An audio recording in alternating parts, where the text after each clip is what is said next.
Good morning and welcome from Shanghai. The wet conditions here today are likely to prove an especially difficult challenge as the teams begin their preparations for the weekend's Grand Prix. Now, I'd like to tell you it's bright and sunny and we're enjoying some lovely warm weather for free practice today, but unfortunately, Anthony Davidson, someone's got the weather gods in an angry mood, and I think it's going to be a damp one. Well, don't look at me, Crofty. I was hoping for a dry session like everyone else, especially the engineers down in the pit lane. They'll be the ones with the biggest concerns, as a lot of the answers they're looking for in terms of car setup and aero balance will now have to wait until it's dry. What is up, guys, and welcome back to a brand new video. Today we have episode number 3 of the F1 2018 Career Mode Championship, the Chinese Grand Prix, and as you can see here, we've got a bit of a wet and wild forecast for the weekend, raining in practice and also in qualifying, I believe, as well.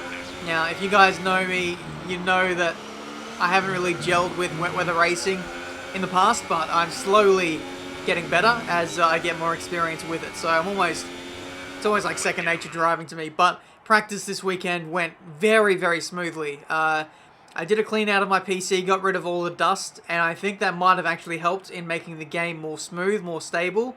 I didn't get any freezes up until the end of the race, but I don't know, maybe everything's just gelling this weekend. The car maybe suits the track a bit more because, yeah, we were able to pass all the practice programs as we normally would. So that was weird, but I'm not complaining. So with all that out of the way, let's go to qualifying. I think I've got a good feeling about this one. We'd like to welcome you from wherever in the world you join us today for this F1 qualifying session here in Shanghai, China. Right, it's not going to be easy getting into the next qualifying session, but we know you'll give it your all. Thanks, Jeff. And before anyone says anything, no, I did not lower the difficulty. I was actually thinking about it, and then realised I couldn't change the difficulty even if I wanted to, because you have to do that before the weekend started, and the option was grayed out for me, so I couldn't do it. So we're still at 110 AI, but if it is like a thing that keeps happening in the future, I may lower the difficulty for practice only so that we don't have to completely fry the power unit in order to pass the practice programs. But here we are for qualifying. You can see it's actually heavy rain, but the faster tyre in these conditions was the intermediates. So that was interesting. But we're going out, we're doing laps. Opening one was a 1 minute 50.5, not really representative. It was our first time of the day and in the wet, and we got overtaken by Sebastian Vettel in the process as well, so it wasn't the best start to our qualifying run. This second one has been a lot better, 1.7 seconds up across the line. We go P7, so that is an awesome improvement from one lap to another. We did up the fuel mix as well, which certainly helps, but as the session is rolling on here, I feel like it's getting faster. In about 20 odd minutes, the track is going to be light rain. But we'll see how it goes. We're currently on track to improve once again. On a final run here in qualifying one, we put on a brand new set of... Actually, no, we haven't. I thought about putting on a brand new set of intermediate tyres. I decided to save it for Q2 if we make it, and I was feeling very, very confident in making it through, so I wanted to save the set for the next session if we can pull that off, which it looks like we will. 8 tenths across the line. Where does it put us? Oh, 18th place. You're telling me, what, 8 tenths improvement, and that's still not enough to get into Q2? How much? We missed out by 5 tenths. 5 tenths. A new set of tyres and a better lap. That lap wasn't perfect either. There was more time left on the table in the first and second sector. We could have easily actually made it through to Q2 there. And I started my lap with like a minute to go. If I would have waited or timed it a bit better, we could have got the absolute best out of the conditions. And then we would have got through. That's so frustrating. In every qualifying session so far, I feel like I've got the max out of the car, and we've been slow. This time around, I don't get the most out of the car, and we're fast, but we still don't make it. Alright. Positive signs heading into the race. I feel like points are definitely on the table. Well done. That was a good qualifying performance. Ever Ever since the Sauber of Felipe Massa passed Jenson Button into turn 1 at the very first Chinese Grand Prix in 2004, Shanghai has consistently provided close racing and extraordinary memories. It's where Lewis Hamilton effectively lost the title in his rookie year, and it's where Nico Rosberg claimed Mercedes' first win of the modern era in 2012. Anthony Davidson is here once again for today's Grand Prix. Let's talk briefly about Sebastian Vettel. That was a great win in the last race. Can they keep that momentum going this weekend? There are never any guarantees in this business, but certainly the performance last time out would have boosted their confidence coming into this one. Okay, here we go. I know what you can do. Don't let me down. Thanks very much, Jeff. Welcome, guys, to the Chinese Grand Prix.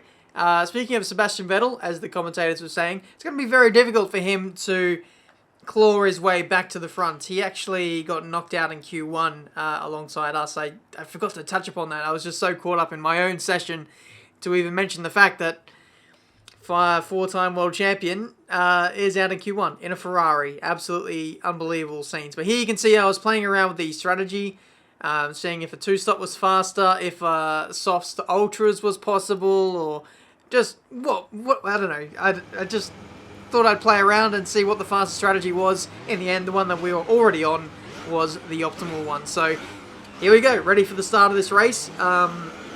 Sebastian is going to be a real threat on those soft compound tyres. He's certainly going to be doing a one-stop today. Again, I don't know if everyone's going to be doing a one-stop, but I feel like it will be another stretch to get to the end of the race.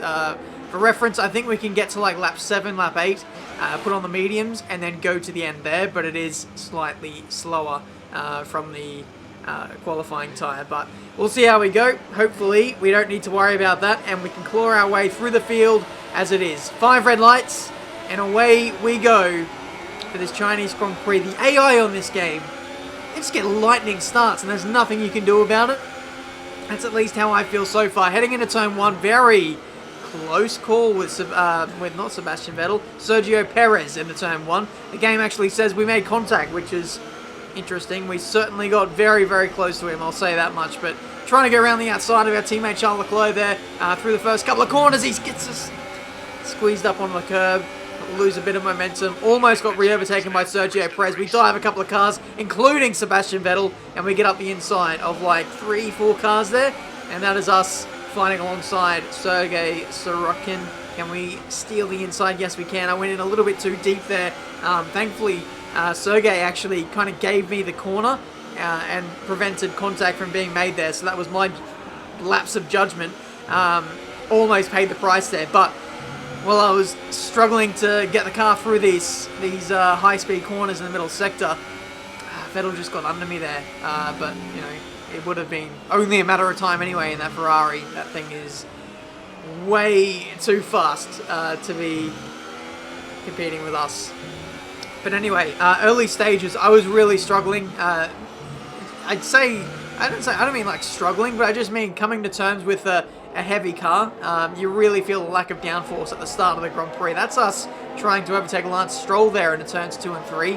Couldn't quite get the move done. He didn't really leave us much space. To be fair, we probably didn't deserve it. We just went for a late dive and he pretty much shut the door on us, which is probably what you come to expect. He probably didn't see us in the mirrors. But now we've got a nice run on the back straight, up the inside, and that is us inside the top 15. Pretty solid start so far. So at least we're actually moving forward in this Grand Prix after the first lap or two. That was something we weren't doing in Bahrain. We were just going backwards after the first lap. So yeah, good forward momentum. It helps that we've got good pace here and we don't have to rely on the battery so much to give us lap time.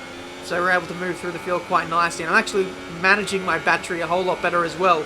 A lot of super soft runners make their first pit stop in this Grand Prix, promotes us inside the top 10. This is Lewis Hamilton who's made his pit stop. Probably effective race leader. Clearing us. I didn't want to fight him too much. I just wanted to minimize the amount of time we did lose in letting him through. So, yeah, this point of the Grand Prix, just trying to do the fastest race I can. I didn't want Kimi to attack me into this corner. I was hoping he just saw right past me and wait for DRS on this back straight, but that wasn't the case. Kimi tries to hold it around the outside, and he does get the move done there. I will notice that that corner on this game seems to be a weak point for the AI this year. They don't seem to get the drive down on that back straight. There's a virtual safety car. Someone has gone in this Grand Prix. It's Kevin Magnussen. Probably a brake failure, such as the... Wow, he's so far off the track and in the barrier. There's no other explanation for that unless he's been absolutely punted by someone else. But due to the virtual safety car and the timing of it, we're going to dive into the pits and go onto a set of medium tyres that are going to run to the end of this race. We had a look in race strategy. We saw that the mediums could go from about lap 6, 7 or 8 to the end of the race. And we're going to do that. We're going to gain about 10 seconds here under virtual safety car while everyone else is driving slow. We get almost a free pit stop. So we'll see how this works. It's an aggressive play because the tyres are going to die out quite badly towards the end. But we do gain about 10 seconds at least through the virtual safety car. So we'll see how it plays out. And if there's a safety car at the end, then that definitely helps us. We'll dive in and put on a set of super softs and absolutely blitz it through the field once again. So yeah, from here, just putting in the best laps I can. We're trailing our teammate by 7.8 seconds. Thank you. We're only 7 seconds behind our teammate and we're a pit stop ahead. So that's the game we've made so far. And looking at Charles Leclerc, he's driving really slowly. It almost looks like he's got a problem, such as the lack of intensity he's carrying into some of those corners. But I can guarantee you he wasn't carrying any kind of problem. The engineers certainly didn't say anything. I think it was just the tyre drop-off, which might be more prominent this year. I'm not too sure. Like, the tyre wear seems to be not as bad, but maybe the tyre drop-off in terms of lap time is worse. It's still something I'm still coming to terms with at this stage, but we've made huge, absolutely huge inroads nonetheless. Speaking of inroads, that's a pretty big one at the inside of Sorokin. P17. Next up is Grosjean, and yeah, Leclerc is just doing an absolute job for me. He's held up these guys so much. I've caught up in about 4 or 5 laps, and now we're just picking them all off like candy from a baby. That's 2 positions into the hairpin. Grosjean made a mistake while he was overtaking Leclerc, or defending against Leclerc, actually. I was going up the inside of my teammate. Teammate was going up the inside of Grosjean, and Grosjean didn't know where to look. Probably just was too flustered to even think about turning into the corner. I'm not too sure, but now we find ourselves in a pretty good position, P12 now. I think the position we were in previous to the pit stop was like P14, P15. So it's been an absolutely huge gain so far, and we're only halfway through this race. I'm still oh, teammates in. I thought there was a problem. I thought someone retired, but no, that's not the case. Ocon coming out of the pits, cold tyres, medium compound is on his car, and look at how slow he is in the middle of the corners. But as soon as we had a chance to overtake, his tyres switched on and he was away. So that was the end of that battle. Another lap later, I think Renault and the McLaren made their pit stop, promoted us up in a P9, and I think that is pretty much the entire order done in terms of pit stops. So this could be our finishing position, or it might not be, depending on how aggressive the AI want to be. Here comes Brendan Hartley up the inside into the hairpin. I don't want to be giving up too many places here in this Grand Prix. I don't want to fight too much either, because the more I fight, the more I invite cars behind me into the fray. And that's certainly not what I want with 7 laps to go. I just got to manage this as best I can. Try not to battle. And we can score some World Championship points once again. Tyre wear, it's bad, but it could be worse. It could be worse. We should be able to manage this to the end on the medium tyres. They're pretty versatile. Yeah, big smoke, big smoke. Okay, stop in a safe place. Stop the car now. Brendan Hartley, oh man, that sucks. He was on target for points as well. And he is out of the Grand Prix with some kind of failure. But we got to press on in this race now. We've got a force India of Sergio Perez attacking us into the hairpin. That Mercedes is very prominent in a straight line. And we're going to have to use pretty much all of our battery charge to really defend against him on the straight. So I've learned a little bit more in terms of the battery as well this weekend, guys. Someone in the comments or someone on Twitter said to me, overtake mode gives you better boost in 7th and 8th gear, whereas hot lap gives you better boost going throughout all the gears, and then your top speed may not be as great as what it is in overtake. So I utilised that to good effect. When I saw that cars were coming up near me, I would put the car up into overtake mode, and that would give me better top end speed. So maybe that's a tactic to get the absolute most out of it in qualifying when it comes to competitiveness. But it's the last lap of the Grand Prix now. You notice I started off in hot lap, at the start of the straight. Then I flicked it to overtake to get the best of both worlds, if that made sense. But we absolutely drained all of the battery. It being the last lap, you got to get the most out of it anyway. Squeeze the lemon until it's absolutely dry. That is another bunch of World Championship points. Thank you for all your hard work out there. That was a strong drive and a good finish. Well done. And Anthony Davidson, give me your thoughts. How did they accomplish this result? Well, when you overtake that many people, I'd certainly hope you'd win the race. Their car was really effective in the slipstream here today, and the team will be pleased that they didn't cook the engine, given how long they were spending in the hot air behind other cars. They had a lot of confidence to push their tyres hard as well, especially going into the corners, which allowed for some late braking and some exciting passes. And as we can see, it's time for the podium, and as the drivers make their way out, there's a familiar red suit making its way to the top step. Fantastic win for Ferrari. I can't believe it either. Sebastian Vettel has won the Grand Prix after starting in 17th place. 17th place. He's overtaken 16 cars and won the Grand Prix. That is almost unheard of in F1 in the modern era. Absolutely phenomenal drive from him there. He did the one stop. All of the front runners doing 2 or 3. Kimi Raikkonen getting absolutely screwed over there by Ferrari. 3 stops. He'll be absolutely furious. And Hamilton, starting from pole position, only went backwards, lost a lot of time getting held up, overtaking a lot of cars doing the 2-stop. Yeah, he'll be very disappointed with that one. But for us, great effort. It was just a split-second decision to dive into the pits under virtual safety car. I hope like hell that the tyres would make it to the end, and they just about did. We fended off, I think, just about every car that was attacking us, and came away with 2 championship points. So if you can get points in a Sauber that really hasn't had any upgrades yet, it's a huge achievement. And we still hold down 8th in the Constructors. What a race. What a race. I really drove well in that one. Amazing performance out there. You must be really happy. Your team must be ecstatic with how you're performing.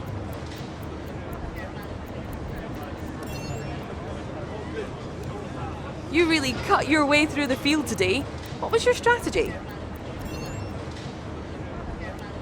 We've not seen much development progression for your car recently. Why is that? I've been spending a lot of my resource points on discounts so that we can upgrade faster later on in the season, but that's not an option, is it?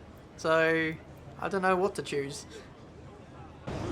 It was more like Dodgems than Formula 1 today, wasn't it?